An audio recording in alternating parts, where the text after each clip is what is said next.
Antrian panjang warga yang hendak membeli minyak goreng curah masih terus terjadi di Karangploso, Kabupaten Malang. Sejumlah warga rela antri berjam-jam demi minyak goreng curah yang dijual di salah satu agen yang menjual minyak goreng curah. Ratusan warga di Kecamatan Karangploso, Kabupaten Malang rela antri berjam-jam hingga mengular demi mendapatkan minyak goreng curah yang dijual agen minyak goreng di Karangploso, Kabupaten Malang. Warga rela antri hingga berjam-jam dikarenakan mahalnya minyak goreng dalam kemasan membuat sebagian besar masyarakat beralih ke minyak goreng curah. Tingginya antusias warga demi mendapatkan minyak goreng curah ini disebabkan pihak agen minyak goreng tidak membatasi jumlah pembelian. Meski tidak dibatasi, namun pembelian harus dengan menggunakan kupon. Pembeli minyak goreng datang dari berbagai desa di Kecamatan Karangploso. Untuk menghindari pembelian dua kali, pembeli setelah menerima minyak goreng diwajibkan untuk mencelupkan jarinya ke dalam tinta. Adapun harga minyak goreng curah yang dijual oleh agen tersebut dengan harga murah, yakni Rp14.500 per liternya. Salah satu pedagang gorengan mengaku sangat terbantu dengan adanya minyak goreng murah yang disediakan oleh agen tersebut. Meskipun minyak goreng yang ia beli jenisnya curah, karena pembeliannya tidak dibatasi. Sementara itu, pemilik agen minyak goreng mengatakan, jika tidak antri, warga tidak dapat dilayani untuk membeli minyak goreng. Karena tidak dibatasi warga yang membeli, meskipun dari luar Karangploso diperbolehkan untuk ikut membeli. Penjualan minyak goreng curah tidak hanya satu hari ini saja, namun rencananya akan dilakukan setiap hari agar kebutuhan masyarakat akan minyak goreng terpenuhi. Harga curah minyak goreng subsidi pemerintah per liter 14.000, per kilo 15.500. Dibatasi nggak pembeliannya, Pak? Tidak dibatasi, supaya minyaknya cepat turun. Terus karena stoknya terlalu banyak. Untuk belinya ini daerah sini aja tuh bebas? Bebas. Untuk yang disediakan berapa, Pak? Yang disediakan kadang-kadang 20 ton, kadang-kadang 36 ton. Hari ini 36 ton. 36 ton, Pak. Harus habis hari ini, Pak? Ya. Rencana sampai kapan, Pak, ini? Biasanya jam 4 sore habis. Selanjutnya, Pak? Selanjutnya besok ada lagi. Simon Alfredo melaporkan.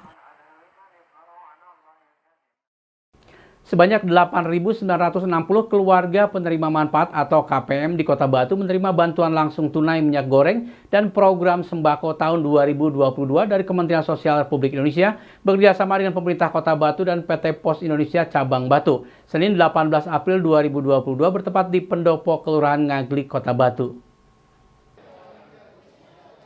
Ratusan keluarga penerima manfaat atau KPM mengantri untuk menerima bantuan langsung tunai atau BLT minyak goreng dan program sembako tahun 2022. Berdasarkan data terpadu kesejahteraan sosial atau DTKS untuk Kota Batu, ada 10.405 penerima dari 24 desa kelurahan se-Kota Batu. Tetapi yang baru turun di PT Pos Indonesia Cabang Batu sebanyak 8.960 penerima. Bantuan langsung tunai minyak goreng diberikan untuk 3 bulan sebesar Rp100.000 per bulan dan program bantuan sembako sebesar Rp200.000 untuk alokasi bulan Mei 2022. Sehingga total yang diterima keluarga penerima manfaat sebesar Rp500.000. Penyaluran kedua bantuan langsung tunai dilaksanakan mulai tanggal 14, 18, dan 19 April 2022 dan PT Pos Indonesia Cabang Batu sebagai juru bayar. Wali Kota Batu Hajah Dewanti Rumpoko melihat dan memantau secara langsung penyerahan BLT minyak goreng dan sembako. Menjelaskan bahwa penyaluran BLT berjalan lancar dan berharap bantuan ini bisa dimanfaatkan oleh keluarga penerima manfaat dengan baik di bulan Ramadan dan menjelang Idul Fitri. Di lokasi terlihat warga masyarakat keluarga penerima manfaat mengantri untuk mendapatkan BLT dengan membawa bukti penerima dan juga KTP. Penyaluran bantuan langsung tunai mendapatkan pengamanan dari TNI, Polri, dan Satpol PP. Penyerahan BLT ini akan dilaksanakan kembali besok 19 April 2022. Alhamdulillah lah, semua di setiap desa ada sesuatu yang berbeda. Jadi nanti saya menyampaikan kepada Dinas Sosial untuk mengevaluasi bagaimana setiap desa itu kelancarannya, cara kerjanya, yang nanti Dinas Sosial memastikan dan kemudian bisa menjadi evaluasi dan perkembangan agar kita bisa melayani masyarakat dengan baik. Iwan Hikmawan melaporkan. Sementara itu penyerahan bantuan langsung tunai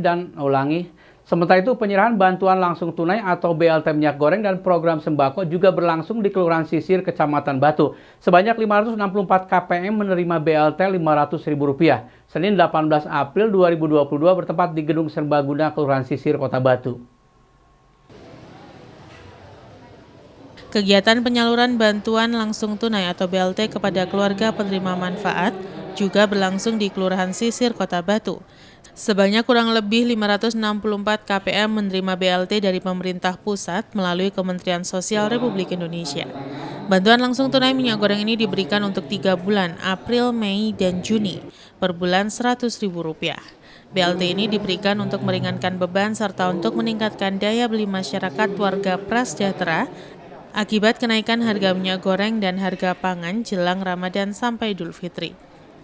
Sementara untuk program sembako alokasi bulan Mei, keluarga penerima manfaat atau KPM menerima Rp200.000 sehingga total mendapatkan Rp500.000. Kepala Kelurahan Sisir Kota Batu mengungkapkan penyerahan BLT minyak goreng dan program sembako ini berlangsung lancar dan juga berpesan kepada warga masyarakat untuk tetap menerapkan protokol kesehatan ketika berkegiatan, baik pada saat bulan Ramadan maupun Idul Fitri. Di lokasi terlihat warga mengantri dengan tertib untuk mencairkan BLT oleh PT Pos Indonesia Cabang Batu yang dipercaya pemerintah sebagai juru bayar, dan pemerintah berharap bantuan ini dimanfaatkan dengan baik untuk kebutuhan puasa dan juga Lebaran. Pada hari ini kita ada pembagian bantuan BLT minyak goreng sama bantuan sembako yang sebenarnya Rp500.000. Kita jumlah penerima ada sekitar 564. Itu semua warga masyarakat apa? Yang masih data di TKS. Berapa putaran nih pembagian ini? Gimana? Berapa putaran? Apa cuma hari ini aja? Hari ini. Hari ini aja. Ini itu untuk 3 bulan. April, Mei, Juni. Iya, iya. Himbauannya kepada warga masyarakat penerima seperti apa agar mungkin manfaatkan ya. Himbauan saya untuk masyarakat penggunaan uang ini untuk dimanfaatkan baik karena ini usaha dari pemerintah untuk membantu warga masyarakat, apalagi dengan kondisi sekarang minyak goreng yang naik dan harga pangan yang naik. Semoga ini bisa dimanfaatkan masyarakat dengan baik, apalagi di bulan suci Ramadan ini semoga bisa diberkah untuk kita semua. Yonik Mawan melaporkan. Terima kasih Anda masih bersama kami Info 7 Malang Raya. Perhiasan emas merupakan salah satu pernak-pernik yang digunakan masyarakat dalam menyambut Lebaran. Untuk itu menjelang Hari Raya Idul Fitri, sejumlah toko emas di Kota Malang ramai dipadati masyarakat yang hendak membeli dan menjual perhiasan emas. Sejumlah toko emas di Pasar Besar Kota Malang sejak Senin pagi ramai dipadati masyarakat yang ingin membeli sekaligus menjual perhiasan emas mereka. Masyarakat sengaja membeli perhiasan emas untuk digunakan sebagai pernak-pernik saat Idul Fitri nanti. Sementara mereka yang menjual perhiasan mereka karena butuh dana untuk merayakan Idul Fitri nanti. Zainal, salah satu karyawan toko, mengatakan bahwa menjelang Hari Raya Idul Fitri, penjualan emas dan pembelian meningkat.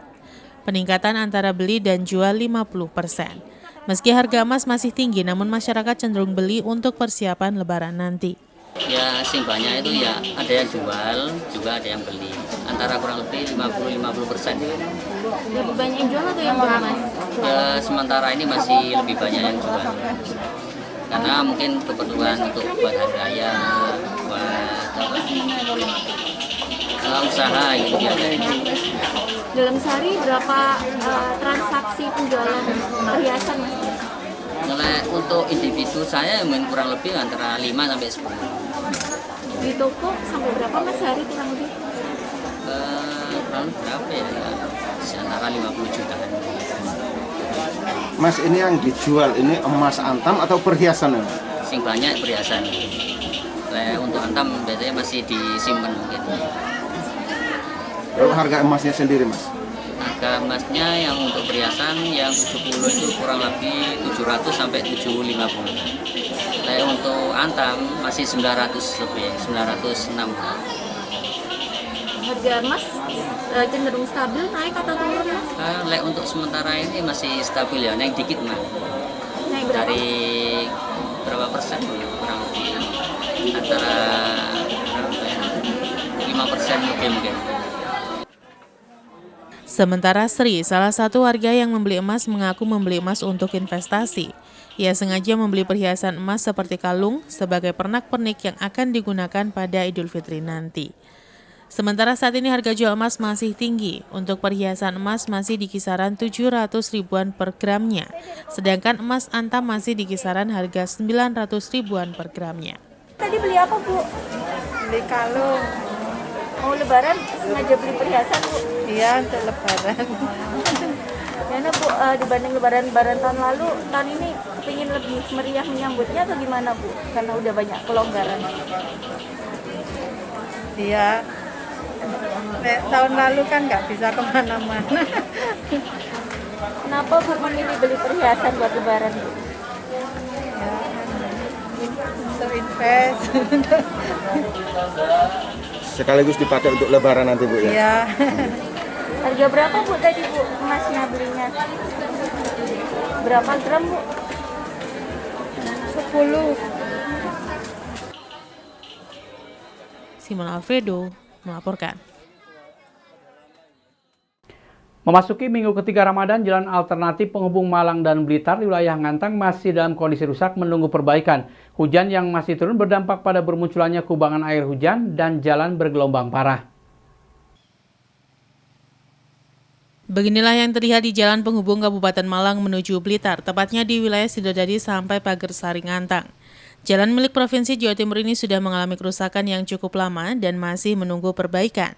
Kerusakan jalan terlihat parah di beberapa titik akibat curah hujan tinggi, sehingga di banyak titik bermunculan kubangan air dan jalan bergelombang parah. Jalan yang dilintasi pengendara ini ramai sejak pagi sampai malam hari, baik roda 2, roda 4 maupun truk pengangkut material bangunan. Tidak hanya itu, berat beban kendaraan juga menyumbang kerusakan pada jalan selain akibat kurang maksimalnya fungsi saluran air.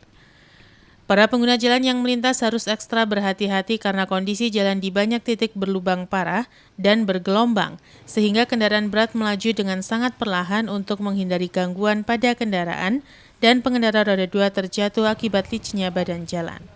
Menurut salah seorang warga menjelaskan, kerusakan ini sepanjang lebih dari 2 km dan yang terparah berada di wilayah Sidodadi, padahal warga tidak jarang melakukan penutupan lubang jalan dengan material batu dan pasir seadanya, tetapi tidak bertahan lama karena kondisi penghujan.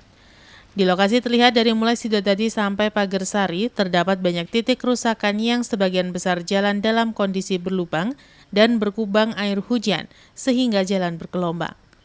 Menjelang Lebaran nanti dipastikan kendaraan yang melintas bisa semakin ramai, terlebih saat ini mudik sudah diperbolehkan. Banyak pihak berharap jalan penghubung ini segera ada perbaikan agar aktivitas pengguna jalan bisa lebih aman dan juga lancar baik siang maupun malam hari. Pak, sejak kapan Pak jalan penghubung ini rusak Pak? Ya 2 tahunan lah. 2 tahunan Pak ya? 2 tahun. Berarti dari Pak ya? Dari Sidodadi sampai sampai tapal batas Sidodadi ya. Itu. Di sini ikut Pagersari. Tapi Pagersari juga kondisinya lumayan juga kan ada. Ya itu parah berarti cepel ini nih. Yang ini aja karena kan belum. Kalau yang jembatannya hutan belum. Ya. Pak, tapi setiap hari ramai yang melintas Pak? Yang lewat. Ya. Ya ramai lah. Ini kan jalan utama Mas. Sama truk-truk besarnya Pak. Iya pasiran hari-hari Mas. Hari-hari mulai pagi sampai ya, malam lah. Berarti itu dari bawah dari mana Pak? Truk pasir dari Blitar ke? Ya nggak tahu kadang ke daerah Serojo situ.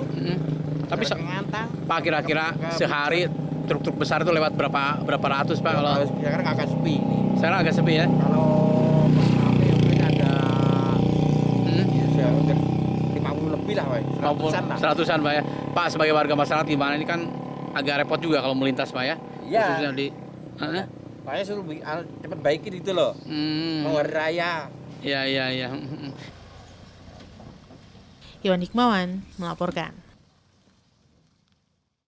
Terima kasih Anda masih bersama kami Info 7 Malang Raya. Berbagai cara dilakukan untuk menghabiskan waktu menunggu berbuka puasa. Di Kota Malang, komunitas BMX mempunyai cara dalam menunggu waktu berbuka puasa dengan melakukan aksi freestyle di Taman Kota. Selain mengasah keahlian, aksi ini juga menjadi ajang hunting bagi komunitas fotografi di Kota Malang.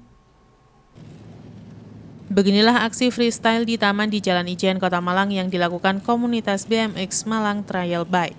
Di bulan Ramadan ini, mereka memilih mengisi waktu menunggu waktu berbuka puasa untuk melakukan freestyle di tempat umum. Selain untuk mengasah kemampuan, aksi ini juga untuk memberi hiburan kepada masyarakat. Ada 5 anggota komunitas yang ikut melakukan aksi freestyle kali ini. Mereka mengaku butuh ketekunan berlatih agar bisa menguasai berbagai teknik freestyle BMX. Namun di bulan Ramadan ini, mereka mengaku bisa berlatih lebih banyak lantaran banyak waktu luang menjelang berbuka puasa. Kalau sekarang melakukan aktivitas olahraga mas, setiap sore sebelum ngabuburit, kadang bersama teman-teman. Kenapa dilakukannya pas sore hari mas? Ya karena jam-jam pulang kerja mas. Sekalian nunggu berbuka mas. Sekalian nunggu berbuka. Berat gak sih mas ketika latihan di waktu puasa dengan waktu normal? Sebenarnya sih sama saja mas, tergantung niat kita. Kalau kita niat, alhamdulillah pasti bisa kok.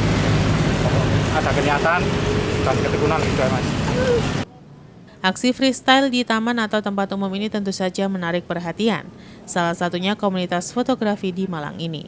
Momen ini pun tak ingin mereka lewatkan untuk membuat hasil karya fotografi yang ciamik. Selain berburu momen, komunitas fotografi ini juga ingin mengenalkan berbagai kegiatan di Kota Malang untuk menunggu waktu berbuka puasa. Menunggu waktu berbuka atau ngabuburit biasanya dilakukan bersama teman atau keluarga. Selain mempererat persaudaraan, kegiatan ini juga bisa membuat waktu menunggu berbuka lebih cepat. Kegiatan ini memang dari kelompok komunitas kami, ada Syukur Jepret namanya, ya, kerjasama dengan komunitas yang lain untuk saling mengisi waktu Ramadan ini supaya kita tetap kreatif, produktif, dan menghasilkan karya-karya yang berkualitas dan juga untuk mungkin menggaungkan lah ya di antara sesama komunitas untuk bisa lebih dikenal di masyarakat Kota Malang. Saya kira itu. Memang rutin setiap sore hunting foto seperti ini? Lumayan sering juga berganti-ganti kegiatan dan sasaran objek kita gitu. Monalvedo melaporkan.